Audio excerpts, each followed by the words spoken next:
عن انس رضی اللہ تعالی عنہ قال قال رسول اللہ صلی اللہ علیہ وسلم الطاعون شہادت کل مسلم۔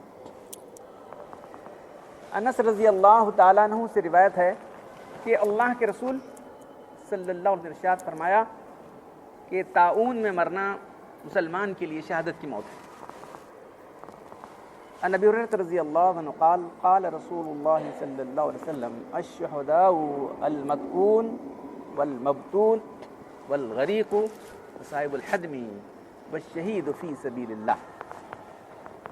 ابو ہریرہ رضی اللہ تعالیٰ عنہ سے روایت ہے کہ اللہ کے رسول صلی اللہ علیہ وسلم نے ارشاد فرمایا شہداء جو ہے، جو طاعون میں مرنے والا ہے اس کو شہادت کا درجہ ملے گا، جو پیٹ کی بیماری میں مرنے والا اس کو شہادت کا درجہ ملے گا، جو کسی پانی میں ڈوب کر مر جائے اس کو بھی شہادت کا درجہ ملے گا، جو دیوار کی گرنے سے یا کسی ملبے کے نیچے گر کے مر جائے وہ بھی شہادت کا درجہ ہے، اور جو اللہ کی راہ میں جا کے شہید ہو جائے اس کو بھی شہادت کا درجہ ملتا ہے۔ تو احادیث کا جو عنوان ہے، جو کتاب ہے، کتاب الجنائز، سے پہلے آپ سے بات آئی ہے کہ جنازہ میت کو کہتے ہیں، جنازہ وہ تختہ جس پر رکھ کے میت کو نہلاتے ہیں۔ تو اس سلسلے میں ایک باب ہے عیادۃ المریض و ثواب المرض، مریض کی عادت کا کیا ثواب ہے، اور کسی کو مرض بیماری آ جائے تو اللہ تعالیٰ کیا اس کو اجر عطا فرماتے ہیں۔ تو عام طور پر جو ہے مرض کا سلسلہ بڑھتے بڑھتے انسان کی زندگی ختم ہو جاتی ہے، موت میں چلا جاتا ہے۔ تو مرض کے کیا کیا فوائد ہیں، انہیں کیا فضیلتیں ہیں مرض کی، یہ تو آپ کے سامنے آ چکے ہیں تقریباً۔ اب جو ہے ایک مرض کا جو ہے فضیلت یہ ہوتی ہے، کبھی مرض جو ہے انسان کو موت کا ذریعہ بن جاتا ہے۔ وہ کون سی اموات ہیں جس سے آدمی شہادت کا درجہ پاتا ہے؟ اللہ کے رسول نے پوچھا تم جانتے ہو میری امت میں شہید کون ہے؟ صاحب نے سیدھا سا جواب دیا اللہ کے رسول جو اللہ کی راہ میں جائے، جہاد میں جائے اور شہید ہے وہی ہے۔ بولے تو اللہ کے بولے ارے میری امت کے شہادت بہت کم ہو جائیں گے ایسا وقت، تم جو سمجھ رکھا ویسا نہیں ہے۔ تو پھر آپ نے مختلف موقعوں پر مختلف انداز سے بتایا کہ یہ اس موت میں مرنے والا، اب یہاں طاعون کی موت میں پیٹ کے مرنے والا ہے، کوئی سواری پر ہے اونٹ نے گرا دیا، گھوڑے نے گرا دیا اس کو، کشتی میں جا رہا ہے کشتی ڈوب گئی، کسی کوئی جل کر مر گیا، کوئی دیوار گرنے سے مر گیا، اور ذات الجن کوئی جو ہے بازو کا درد ہو گیا اس کو وہ بھی مر گیا۔ تو بے شمار جو ہے تقریباً 70 قسم کی اموات ہیں جن پر جو ہے ایسی موت سے مرنے والے کو شہادت کا درجہ ملتا ہے۔ اب بہت ساری چیزیں بے اختیاری ہیں، اب کوئی جا رہا تھا وہ ایکسیڈنٹ ہو کے مر گیا، اب کیا کر سکتے ہیں؟ ایکسیڈنٹ کے لیے ہم کریں گے۔ اچھا پانی میں ڈوب کر مرنا، خود جا کے بوڑی میں پڑ کے مرا تو ویسا نہیں، اتفاق سے اگر وہ گڑے میں گر گیا تو اور بات ہے، مرنے کے لیے خود کسی کے لیے مر گیا تو نہیں، یاد رکھو۔ کچھ لوگ جو ہے بیزار آ کے زندگی سے بیزار آ کے جا کے بوڑی میں پڑ کے مر جاتی ہے عورت پہ، اکثر عورتیں کرتی ہیں، وہ بول رہا ہوں میں آپ، کوئی جا کے جو ہے وہ کر لیتا ہے، تو ویسی موت نہیں، بلکہ فطری طور پر نیچرل کچھ پانی میں وہ آ کے ہوتا ہے، تیرنے نہیں آتا، یا جو ہے کپڑے دھونے گئی رہتی ہے عورت ایسا ہوتا ہے، یا کشتی میں دریائے سفر ہو رہا تھا کشتی ڈوب گئی مر گئے، تو ایسے مرنے والوں کے لیے کوئی جل کر مر گیا یہ بھی اس کی موت ہے۔ تو 70 قسم کی اموات ہیں، ایسے لوگوں کو شہادت کا درجہ ملتا ہے۔ اب اکثر بے اختیاری ہم کیا کر سکتے ہیں، کیسی موت آئی تھی معلوم نہیں ہے، وہ بھی تو ہے، لیکن چند چیزیں اختیاری ہیں وہ بیان کرتا ہوں آپ کو۔ حدیث میں آتا ہے جو من مات فی طلب العلم فہو شہید، جو علم کی طلب میں مرتا ہے وہ شہید ہے، یاد رکھو۔ پھر شاعر نے لکھا ہے، میں اپنے طور سے نہیں بول رہا ہوں، آپ کو شاعر نے لکھا ہے جو علم کے مجلس میں بیٹھنے والا وہ بھی شہید ہے، یاد رکھو۔ یہاں بیٹھنے کو جو ہے اپنا ایک معمول بنا لو، یہاں تو آپ کو اللہ کے رسول کی بات ملے گی، اللہ کی بات ملے گی، کچھ بھی نہیں، یہ تو قرآن کا درس ہو گیا، حدیث کا درس ہوگا، کہاں بیٹھنا ہے، چلو وہاں گھنٹہ بیٹھے گا 5 منٹ نہیں بیٹھے گا آدمی، یہاں دیکھ رہے گھنٹہ بھر ٹھہرے گا 5 منٹ نہیں بیٹھے گا وہاں۔ جو علم کی مجلس میں بیٹھنے والا ہے اس کو شہادت کا درجہ ملتا ہے، یہ شاعر نے لکھا ہے۔ اور شاہ اسحاق صاحب رحمۃ اللہ علیہ، شاہ عبدالعزیز رحمۃ اللہ علیہ کے جو ہے وہ تھے نواسے تھے، انہوں نے لکھا ہے کہ یہ علم کی مجلس میں بیٹھنے والا، کبھی کوئی بیٹھے تو بات ہو رہی مستقل بیٹھنے والے کی بات، علم سے لگاؤ رکھنے والا، علم کی طلب رکھنے والا انسان جو ہے وہ شہید کا درجہ ملتا ہے اس کو، معلوم۔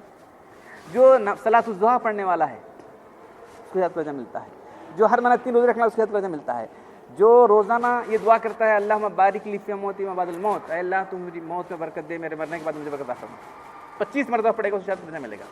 جو سورہ حشر کی آخری آیتیں پڑھے گا اس کو شہادت کا درجہ ملے گا۔ جو روزانہ 100 مرتبہ درود شریف پڑھے گا اس کو شہادت کا درجہ ملے گا۔ 70 قسم کی اموات ہیں. مجھے جتنا یاد ہے بول رہا ہوں میں 60 علاقے سناؤں گا, آج کرنٹ بھی نہیں ہے بہرحال. تو کتاب میں جو ہے وہ 70 قسم کی اموات ہیں. کچھ ہماری اختیاری چیزیں, باقی چیزیں اختیاری نہیں ہیں, آپ چھوڑ دو. جمعہ کے دن مرنے والا ہے اس کو شاید توجہ ملتا ہے, رمضان میں مرنے والے کو شاید توجہ ملتا ہے, مکہ میں مرنے والے کو, مدینے میں مرنے والے کو. تو یہ سب اموات جو ہے شاید درجہ ملتا ہے.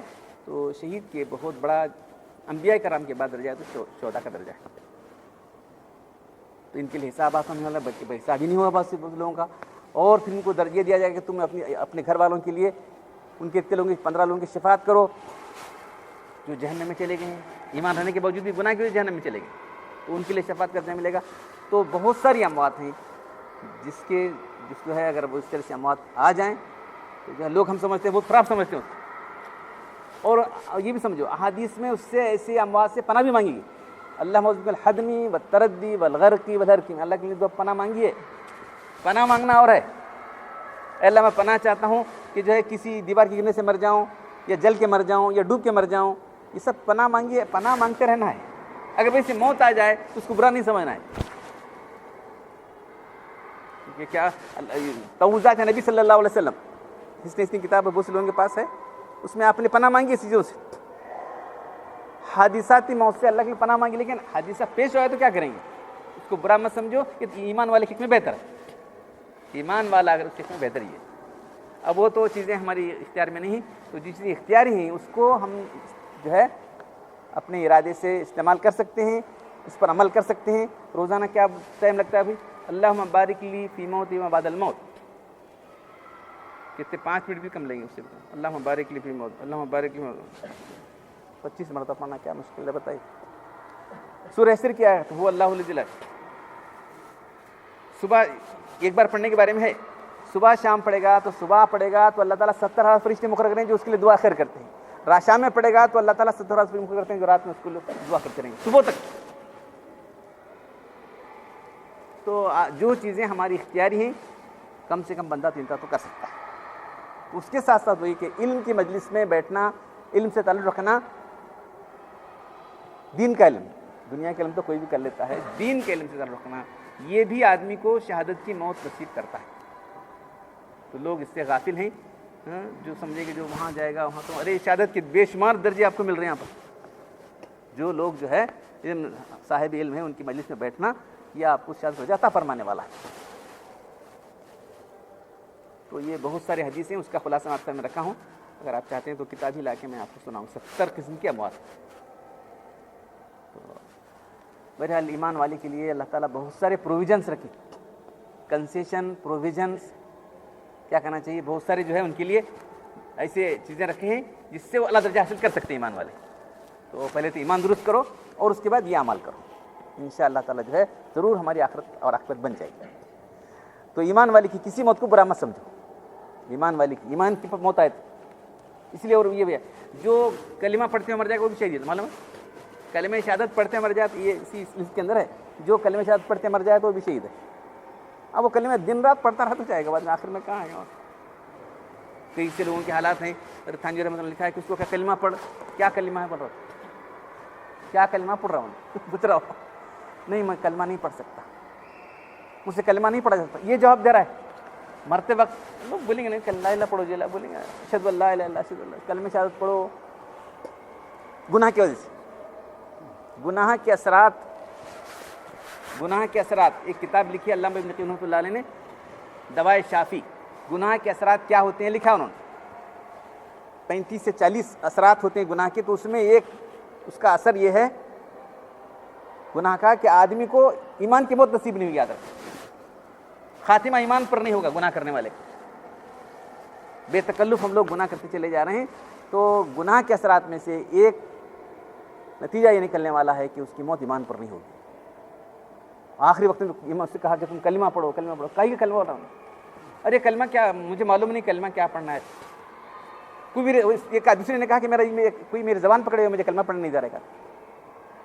دیکھیے کیا حالات ہو رہے ہیں. تو رات دن گناہ میں آدمی جب پھنسا ہوا ہے, آخری وقت میں کلمہ کیسے نصیب ہوگا اس کو. تو گناہ کو چھوڑنا ضروری ہے, ایمان کو تازہ کرتے رہنا ہے. جب انشاءاللہ تعالیٰ جو موت آئے گی وہ بہتر موت ہوگی. ایمان والا جس حالت میں بھی جا رہا ہے بہتر ہی ہے, تو یہ شہادت کی موت ہونے کے لیے پہلے تو ایمان ضروری ہے. تو ایمان والے کی جو بھی موت آئے گی انشاءاللہ بہتری ہوگی. تو اللہ تعالیٰ چاہ رہے ہیں کہ ایمان والوں کو شہادت کی موت نصیب کرنے کے لیے اتنے چیزیں کسی نہ کسی طرح اس کو شہادت کا درجہ دے کے بڑھا دیں گے, درجہ بڑھا دیں گے. اللہ دینے کے تیار ہیں, ہم لینے کے تیار ہیں. ہماری کسی بدنصیبی دیکھو اللہ تعالیٰ تو دینے تیار ہیں شہادت کی درجے ہم کو, ہم لینے کے لیے تیار نہیں. تو آج سے ہی پہلے اپنے ایمان کو تازہ کرو, ایمان کی تجدید کرو, گناہ کو چھوڑو. دو چیزیں, ایمان کو تازہ کرنا, ایمان کی تجدید کرنا ہے, اور پورے گناہ کو چھوڑنا ہے. انشاءاللہ تعالیٰ ضرور شہادت کی موت ملے گی. اللہ تعالیٰ مجھے آپ سب لوگوں شہادت کی موت نصیب فرمائے. الحمدللہ رب العالمین والصلاة والسلام علی رسول الکریم. ربنا آتنا فی الدنیا حسنۃ وفی الآخرۃ حسنۃ وقینا عذاب النار. ربنا ظلمنا انفسنا وإن لم تغفر لنا وترحمنا لنكونن من الخاسرین. ان اللہ وملائکته یصلون علی النبی یا ایھا الذین آمنوا صلوا علیہ وسلموا تسلیما. صلاۃ دائمۃ مقبولۃ. سبحان ربک رب العزة عما یصفون وسلام علی المرسلین والحمد للہ.